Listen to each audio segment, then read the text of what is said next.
Banking exams की ये सबसे बड़ी क्वालिटी है कि प्रोसेस बिल्कुल फास्ट है और स्मूथ है। एक तो ऑफिस असिस्टेंट का फॉर्म है और एक ऑफिसर रैंक का है। दोनों एग्जाम्स का जो प्रीलिम है और मेंस है उसका पैटर्न सेम है। तो 18 to 28 ईयर्स आपकी एज होनी चाहिए फॉर ऑफिस असिस्टेंट, जिसको हम लोग शॉर्ट में क्लर्क भी बोलते हैं। मोटा मोटा देखें तो हमारे पास 60 डेज का टाइम है फॉर्म फिल करना। पेपर हमारा नवंबर या दिसंबर में होगा। रीड करो, आता है तो ठीक है, वरना आगे क्वेश्चन पे बढ़ जाओ। अगर मैं वैकेंसीज की बात करूं गाइस, तो ये हमारे पास वैकेंसीज हैं। तो बैंकिंग पाठशाला चैनल पे आपका स्वागत है। अगर आप लोग इस चैनल पे नए हो तो आप लोग इस वीडियो को लाइक कर देना और चैनल को सब्सक्राइब कर देना और अपने फ्रेंड्स के साथ शेयर करना मत भूलना।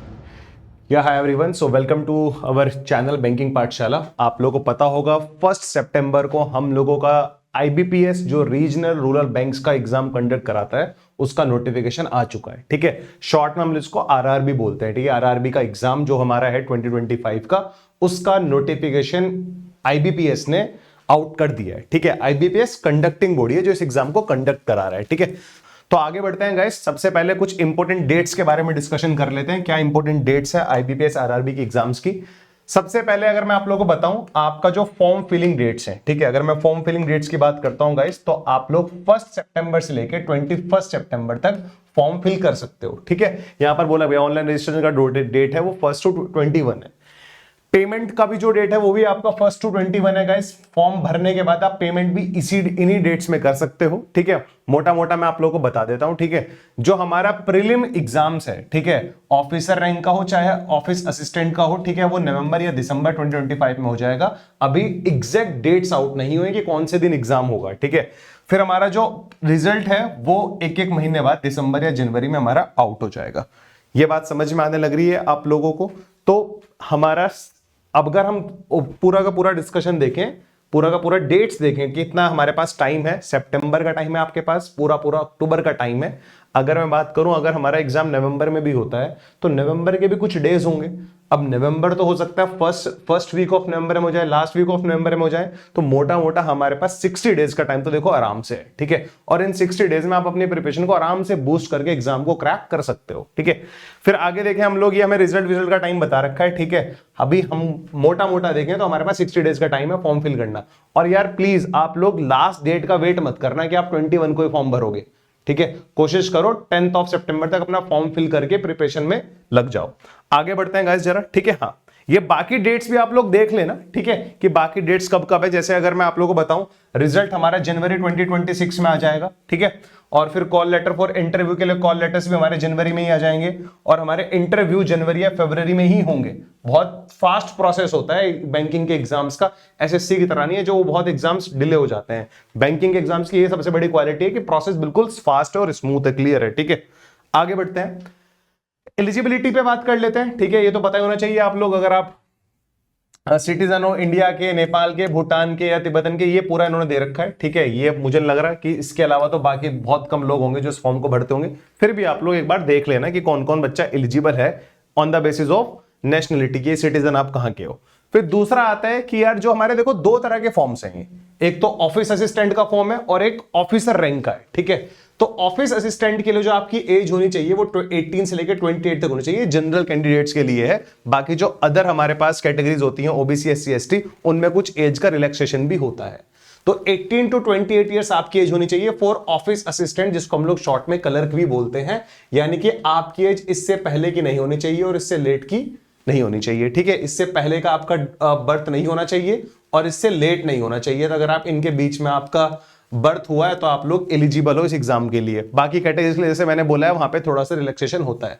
ऑफिसर स्केल 1 के लिए भी उन्होंने बोला है अबव 18 एंड बिलो 30, यहां पर बिलो 30 है तो उसने बोल दिया कि इससे पहले का नहीं होना चाहिए और इससे बाद का नहीं होना चाहिए। बोथ डेट्स इंक्लूसिव है, दोनों डेट्स इंक्लूसिव है।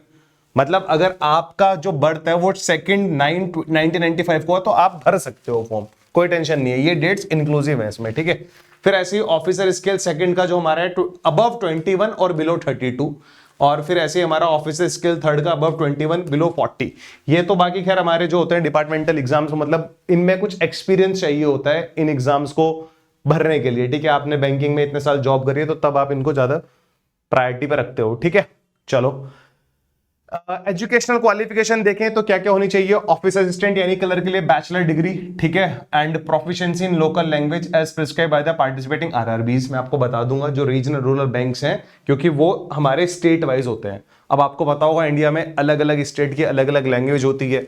मान लो आप मान लो आप केरल के हो, आपकी इंग्लिश में बहुत ज्यादा फ्लुएंसी है, लेकिन आपने फॉर्म भर दिया दूसरे स्टेट में जाके, वहां की जो लोकल लैंग्वेज है, मान लो वो मराठी है, ठीक है, या हिंदी में प्योर बात करनी है, वो आप कर नहीं पा रहे हो, तो आपकी जिस स्टेट से आप भर रहे हो वहां की जो आपकी लैंग्वेज मतलब जो बोली जाती है उसमें बहुत ज्यादा फ्लुएंसी होनी चाहिए आपकी, ठीक है। और ये जो पूरा डिटेल्ड हमारे पास जो नोटिफिकेशन आया है, इस डिटेल नोटिफिकेशन को हम लोग अपने टेलीग्राम चैनल जिसका नाम भी बैंकिंग पाठशाला है उस पर भी अपलोड कर देंगे, ठीक है। ऐसे फिर ऑफिसर स्केल 1 के लिए जो असिस्टेंट मैनेजर की पोस्ट होती है, शॉर्ट में इसको पीओ भी बोल देते हैं, तो ये हमारी एलिजिबिलिटी होनी चाहिए। एजुकेशनल एलिजिबिलिटी हमारी ये है। एजुकेशनल एलिजिबिलिटी पे हमने बात कर ली, एज पे हम लोगों ने बात कर ली, और नेशनलिटी पे हम लोगों ने बात कर ली, तो मोटा मोटा आपको क्लैरिटी हो गई होगी, और वैसे बहुत सारे बच्चों को पता होता है, ठीक है। एप्लीकेशन फीस के बारे में अगर हम बात करें, ठीक है, ऑफिसर स्केल 1 के लिए जो हमारी फीस है वो 175 रुपीज है for SC ST PWBD candidates के लिए, इसमें GST इंक्लूडेड है गाइस, ठीक है। और बाकी अदर कैटेगरीज के लिए 850 है, और वहीं क्लरिकल पोस्ट के लिए भी फीस सेम ही है, 175 and 850, 175 for SC ST and बाकी कैटेगरीज के लिए 850 है। आगे बढ़ते हैं, पेपर में क्या क्या आने वाला है सर, ठीक है, ये भी पता लग गया कि फॉर्म भरने की डेट क्या है। पेपर हमारा नवंबर या दिसंबर में होगा। अब पेपर में आएगा क्या, ठीक है, आप लोगों को पता होगा जो बच्चे IBPS या बैंकिंग के एग्जाम्स को टारगेट करते हैं कि जो हमारा प्रीलिम एग्जाम होता है इसमें हमारे पास इंग्लिश नहीं आता है, या तो रीजनिंग और न्यूमेरिकल एबिलिटी दोनों आएंगे। अगर मैं बात करता हूं, देखो सबसे पहले ऑफिस असिस्टेंट यानी कि जो क्लरिकल पोस्ट होती है उसमें हमारे पास प्रीलिम एग्जाम में 2 सेक्शन आएंगे, रीजनिंग का और न्यूमेरिकल एबिलिटी का। रीजनिंग के हमारे पास 40 क्वेश्चंस होंगे, और न्यूमेरिकल एबिलिटी बोले तो मैथमेटिक्स के भी हमारे पास 40 क्वेश्चंस होंगे। ये इनके मैक्सिमम मार्क्स हैं गाइस, और इनका टाइम है। रीजनिंग के लिए हमारे पास जो टाइम होगा वो 25 मिनट्स होगा, न्यूमेरिकल एबिलिटी के लिए हमारे पास जो टाइम होगा 20 मिनट्स का टाइम होगा। टोटल ओवरऑल टाइम 45 मिनट्स का आपका प्रीलिम का एग्जाम होगा। जो प्रीलिम का एग्जाम है वो भले क्लरिकल पोस्ट के लिए हो या PO पोस्ट के लिए हो, दोनों का क्या है, सेम है, बिल्कुल सब कुछ सेम है गाइस, आप देख भी लो। रीजनिंग के 40 क्वेश्चंस और मैक्सिमम मार्क्स 40, क्वांटिटेटिव एप्टीट्यूड के 40 क्वेश्चंस, यहां पर भी मैक्सिमम मार्क्स 40, और ओवरऑल टाइम भी हमारा क्या है, 45 मिनट्स है, ठीक है, दोनों का सेम है। अब बात करते हैं जरा, अगर हम इनके मेंस एग्जाम की अगर हम बात करें, आप देख लेना टाइम वाइज आपको, अच्छा इन दोनों में से कोई एक चूज करना होता है, 4A 4B में से कोई आप एक चूज करोगे। रीजनिंग के 40 क्वेश्चंस और हमारे पास कंप्यूटर के भी 40 क्वेश्चंस, हर सेक्शन के 40 क्वेश्चंस है, बट आपको पता है इन दोनों में हमारे पास चॉइस है, तो 120 क्वेश्चन ये हो गए, 40 ये हो गए और 40 हो गए, टोटल 200 क्वेश्चन आपके पास होंगे, जिनके मैक्सिमम मार्क्स 200 है। अब आप थोड़ा सा मैजिक देखना, जो रीजनिंग के 40 क्वेश्चन है उनके आपको मिलेंगे 50 मार्क्स, जो कंप्यूटर नॉलेज के 40 क्वेश्चंस है उसके आपको मिलेंगे सिर्फ 20 मार्क्स, जनरल अवेयरनेस के 40 क्वेश्चंस के लिए 40 मार्क्स, फिर इनमें भी एक क्वेश्चन एक ही मार्क्स का है, लेकिन क्वांट के 40 क्वेश्चंस के लिए भी 50 मार्क्स। क्वांट और लॉजिकल रीजनिंग के लिए जो हमारा रीजनिंग जो सब्जेक्ट होता है उनमें 40 क्वेश्चंस हैं, लेकिन उनके मार्क्स कितने हैं, 50-50।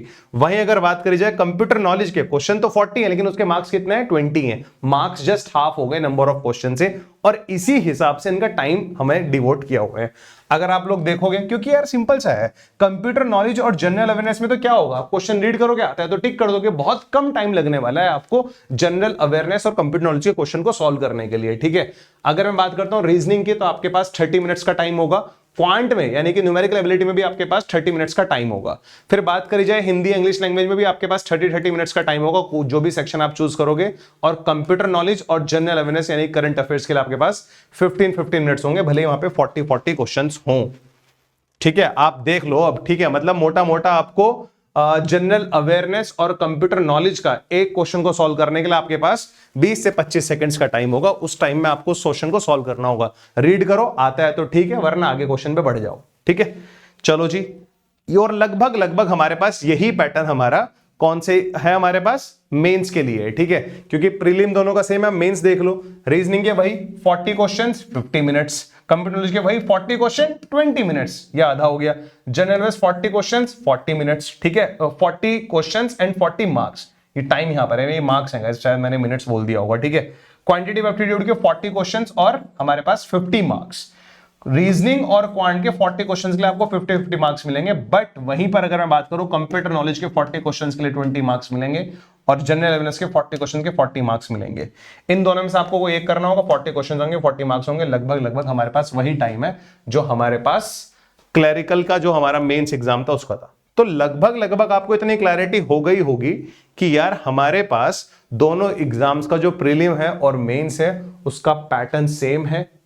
अगर आप लोग हमारे पास क्लरिकल या जो हमारा ऑफिसर स्केल का जो रैंक, ऑफिसर स्केल फर्स्ट का जो एग्जाम है उनकी तैयारी करो तो आप दोनों फॉर्म को भरो। आप क्लरिकल भी भरो, आप दोनों का जो ऑफिसर वाला है, जो पीओ वाला है, उसको भी भरो। दोनों के दोनों फॉर्म्स को भरो, क्योंकि इन दोनों का जो पैटर्न है मेंस का और प्री का वो क्या है, बिल्कुल सेम है। ठीक है, चलो जी आगे बढ़ते हैं अब। ठीक है, सबसे मोटिवेशन फैक्टर आप लोगों के लिए जो रहता है कि सर वैकेंसीज कितनी है। अगर मैं वैकेंसीज की बात करूं गाइस तो ये हमारे पास वैकेंसीज हैं। हम देखें अगर क्लरिकल पोस्ट की ओवरऑल इंडिया में कितनी वैकेंसीज हैं, इतनी वैकेंसीज हैं। पीओ की अगर हम बात करें ऑफिसर स्केल 1 की तो उसकी कितनी वैकेंसीज है, 3907 है। जो ये बाकी वैकेंसीज हैं जीबीओ जनरल बैंकिंग ऑफिसर, इन एग्जाम्स के लिए इनको अगर आपको भरना है फॉर्म में तो इनको भरने के लिए आपको कुछ एक्सपीरियंस चाहिए होता है। ठीक है, मतलब आपने बैंकिंग सेक्टर में इस पोस्ट पे इतने साल के लिए अगर काम किया होगा तब आप ये भर सकते हो, तब आप ये भर सकते हो। इनका थोड़ा एलिजिबिलिटी क्राइटेरिया अलग है, but maximum audience in exams को तो भरती है, दोनों को, क्लरिकल और पीओ को, जो बिल्कुल फ्रेश बच्चे होते हैं जो जस्ट अभी प्रिपरेशन अपनी स्टार्ट करी है। ठीक है, क्योंकि उन पे कोई एक्सपीरियंस होता ही नहीं है। तो ये हमारा आरआरबी पीओ का पूरा नोटिफिकेशन है। जो भी उसमें इंपॉर्टेंट बातें थी वो मैंने आप लोगों को बताने की कोशिश करी है इस वीडियो के थ्रू। ठीक है, आई होप आपको समझ में आई होंगी। और इसका जो डिटेल्ड नोटिफिकेशन है एक बार आप लोग उसको जरूर देख लेना। ठीक है, मैंने क्योंकि मोटी मोटी बातें आपके सामने करी हैं। अब जैसे हमारे पास जो बाकी थे, हमारे पास जैसे ये था कि जो हमारे स्केल 1, स्केल 2, स्केल 3 का ये बातें थी, अगर आप इनके लिए एलिजिबल हो तो आप एक बार पूरा डिटेल्ड नोटिफिकेशन पढ़ लेना। वो नोटिफिकेशन आप लोगों को हमारे टेलीग्राम चैनल, ठीक है, बैंकिंग पाठशाला पर मिल जाएगा। आई होप आपको ये वीडियो पसंद आई होगी। और सबसे इंपॉर्टेंट चीज जो मैं आपको बताने वाला हूं, इन एग्जाम को क्रैक करने के लिए जो आपका फ्री कंटेंट है वो हम लोग इस चैनल पे प्रोवाइड कराएंगे अपने बैंकिंग पाठशाला पर। अगर आप लोग इस चैनल पे नए हैं तो चैनल को सब्सक्राइब जरूर कर लेना, और इन एग्जाम्स के लिए जितना भी फ्री कंटेंट है वो आप लोगों को हमारे चैनल पर मिल जाएगा। So do like this video, share with your friends and also subscribe our YouTube channel banking पाठशाला। मिलते हैं फिर हम लोग अगली वीडियो में, तब तक के लिए bye bye guys, take care. ठीक है, एंड ऑल द बेस्ट।